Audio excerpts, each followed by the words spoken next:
In today's Sharp Saturday video, we're going to take a look at a really cool outdoor folding knife from Spain, the Jeo-Tec No. 17. Or maybe it's Jeo-Tec, I don't know. Anyway, that's what's coming up next here on Survival on Purpose.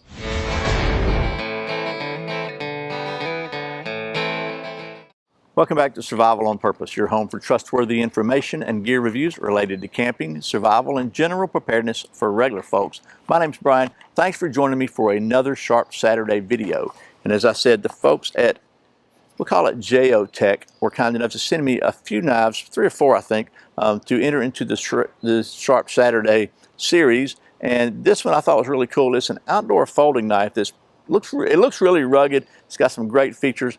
I thought it was interesting. I thought you might find it interesting as well. So we're going to take a closer look at this one and get to doing some of that knife stuff right after this word from one of our sponsors. This video is sponsored by the folks at Surviveware.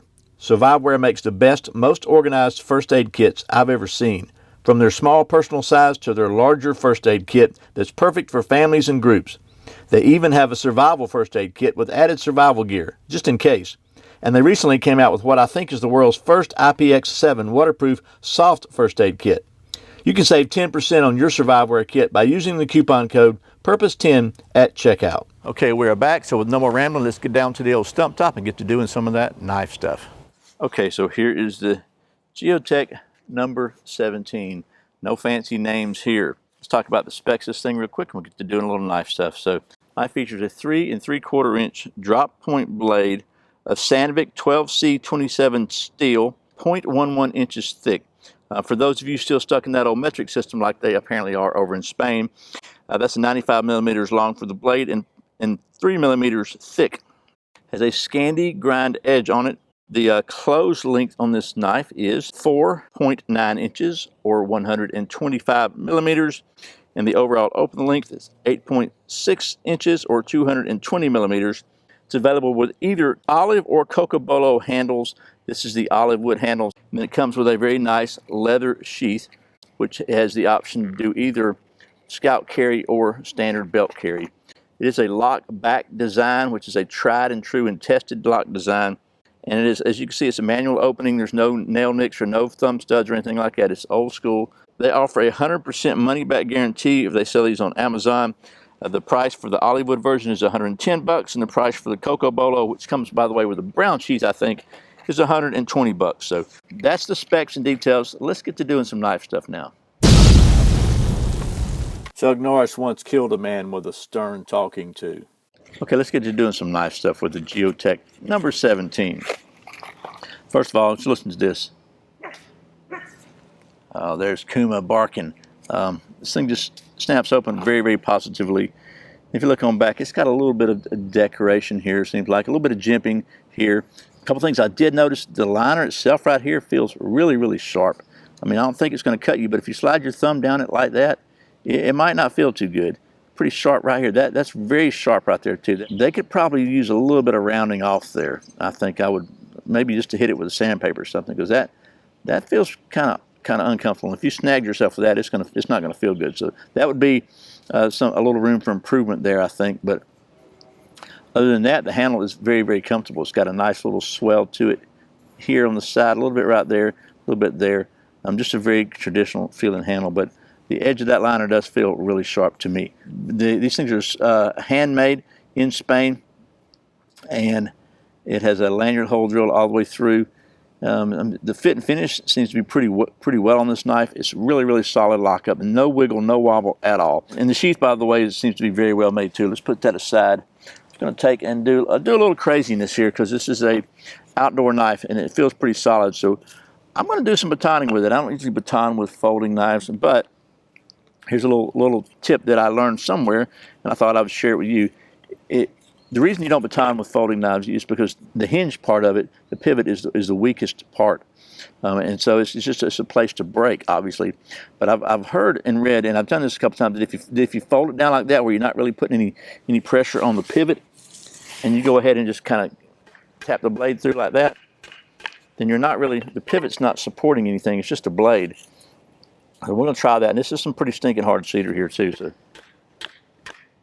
trying to keep the pressure off of the pivot, and I don't want to tear this thing up because it's a nice knife, but I'm gonna keep trying this. Once you get it started in there, it's not too bad.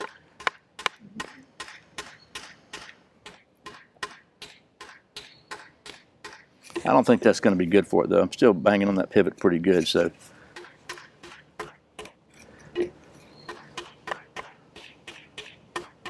And this is not, it's not wanting to go down in any further, so. But I'm gonna keep messing with it, see if I can get it through here without tearing the knife up.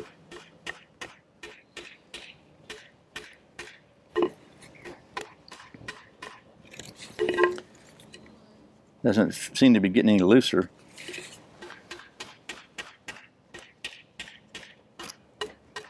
This is some hard stinking wood too, man, I'm telling you.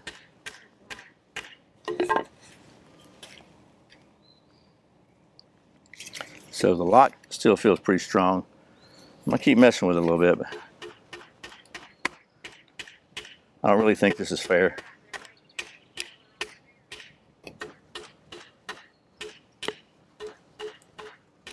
Okay, you know what? I'm going to back off on this because I wouldn't do this in a survival situation. I mean, I wouldn't like beat the heck out of my knife like that. This is a little too big. Something like this, smaller like this, yeah, I definitely would have no issues whatsoever batoning something this size with the folder, even with a blade locked. See what's going to happen is it's going to defeat the lock. So there's that. So I think that was a little ridiculous above and beyond, but we're going to call it that anyway. So since it is a folding knife, it's not your fixed blade knife, although it is designed for outdoor use. Still really solid lock up there. No wiggle or wobble there. We'll try a couple of feathers here. See if we can carve some feathers. And it's Scandi grind, so man, this is some stinking hard wood, man. Scandi grind is sharp. Let me see if it'll shave my. Oh yeah, man, it shaves hair off my arm like nobody's business. So it is really, really sharp. But so let me find a piece of this cedar. I really like making feathers with this cedar, and you can see I've already made a few on this one, but I'm going to turn it around. Try to. This thing is sharp. It just cuts really, really well. Trying to see if I can carve a few feathers here. And this edge bites really, really good. You know what? Let's do something here. Take it nice and easy. Let's try this. See if we can get some small feathers out of this, because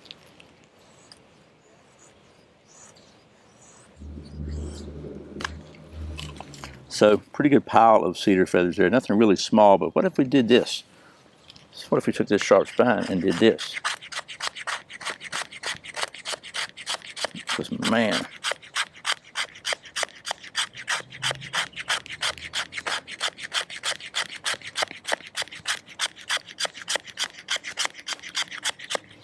would you just look at that? Wow, that's pretty nice, to be honest with you. So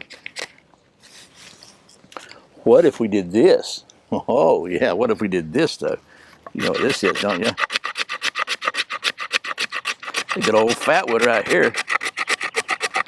It's been laying out in the rain for, and so the thing about scraping is with a folding knife, you've got to have a good lock, because putting pressure on here, if that thing closes up, bam, you could get cut really easy. So you got to be careful about that, and you got to trust that lock. So, but there's some fat wood scrapings. So, and I hadn't been using this long enough to trust the lock. By the way, I'm just kind of trusting it for you. You could also just do it like this. Okay, you could close it and use the handle. This is the safer way to do it, and just scrape like so. And you can see, not bad at all. So now let's see how well she does with a ferro rod. And we're going to leave it closed to do that, just because I don't want to cut my fingers, and I've already got band-aids, as you can see. Let's see what happens here. And bam. Look at, oh man, that, between the fat wood and the cedar smell, burning smell, oh man. That may be the real reason I make these knife reviews. Golly, this feels so good. Okay, so we're going to let that burn for a minute. Wow, look at it. It smells so good, it really does. While we're doing that, while that's burning, smelling so good, making me happy, let's just try something here. So here's a piece of branch of some kind. I don't know what it is that I found, and I just thought I'd do some harder carving, maybe even a little light chopping with this thing, try to get rid of that branch, because I might do that in the real world. Kind of get rid of that, carve it down some. Maybe do it like so, chop it from this side just a couple of times, and then do this, like so. Now we got a stick we can carve, and if you're trying to make something, you might want to smooth this thing out. Whether you're making a bow for a bow drill, that might work, or just some kind of a camp gadget, you know, to hang your pot on or whatever. It's good to know how well this thing just actually works under normal carving knife stuff, like, you know, you're gonna do around camp. Because since it is a folding knife, we're not going to balance test it, so we got to do something else, right? And anybody who's asking why you don't balance test folding knives, well, just think it through, okay? You'll figure it out. So this Scandi edge, just to show you, just really try to cut really smoothly, slowly, and it really does bite in really well. They did a good job on this edge, I think. Sometimes thicker knives, they put a Scandi edge on a thicker knife. This is a pretty thick knife, 1/8 inch thick. You know, they get them a little too, you get them too, you know, too shallow or too deep. This one feels about right, to be honest with you. So you can see, by the way, if you just, I'm just try. We got 2 fingers on the knife, okay? Maybe we'll put 3, because, and you can see, it just allows you. It does give you a pretty good bit of control. So now the fire's out of the way, if you want to make a notch, you could do that with just a little like so, and then maybe some push cuts like so. Now I'll tell you, the sharp spine does not lend itself to heavy push cutting, but it'll do okay. This is the kind of stuff I used to do with a knife years and years ago, even when I was a Boy Scout. I mean, you just make stuff, you know. And it's a good test of a outdoor folder, I think, is just doing stuff like this, making notches and you know, doing things like that. So it's a pretty good notch there, not a big deal. You know, it gives you a chance to check for hot spots. And for me, for example, I put a lot of pressure right here on the web of my hand, right there, and doesn't seem to be any hot spots there, no pain. The handle feels pretty daggum comfortable, to be honest with you. So, and man, this is stinking hardwood. I think this is privet, and I don't know what it is about privet, but it is some hardwood. So that's the Jeo-Tec number 17, and if you can't remember which number it is, it's on the blade. And I got to say, all in all, I think this is a very, very solid knife. Again, it's around the $100 mark, a little over $100. I think 110 again for the olive wood and 120 for the Cocobolo. But it does come with a really nice leather sheath. It's a very traditional outdoor style knife, handcrafted in Spain. It works really well. The edge is exceptionally functional. It's just really, they did a good job on the Scandi grind, I think.